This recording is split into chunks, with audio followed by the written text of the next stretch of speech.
فاصلحوا بين أخويكم واتقوا الله لعلكم ترحمون।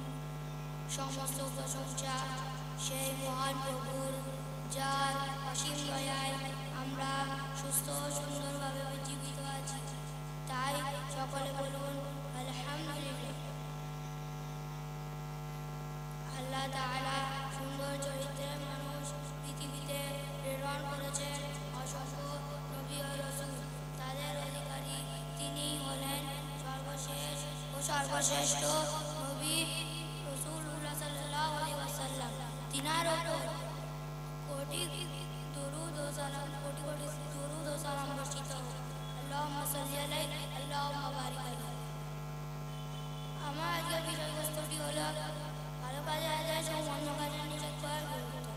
আল্লাহ রাব্বুল আলামিন বলেন, আউযু বিল্লাহি মিনাশ শাইতানির রাজীম, বিসমিল্লাহির রাহমানির রাহিম। ওয়া যাক্কির ফাইন্না যিকরা তানফাউল মুমিনিন। তুমি উপদেশ দিতে থাকো, নিশ্চয় মুমিনদের উপকারে আসবে।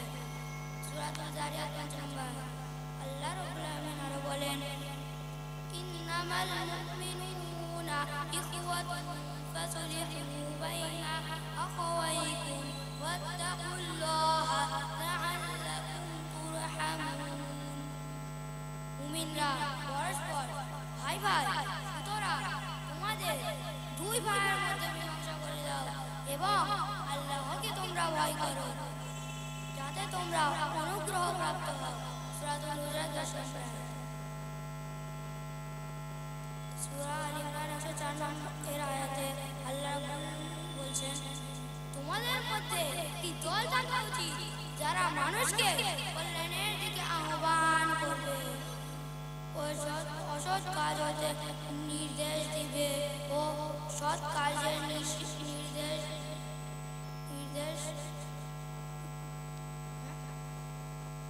অসৎ কাজ থেকে নিষেধ করবে এবং এই সকল মানুষরাই হলো সফল কাম।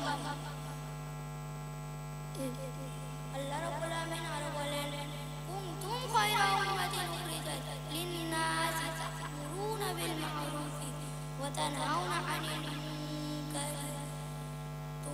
তোমরাই সবথেকে সম্প্রদায় যে তোমরা মানব জাতিকে ভালো কাজের আদেশ করবে ও মন্দ কাজের নিষেধ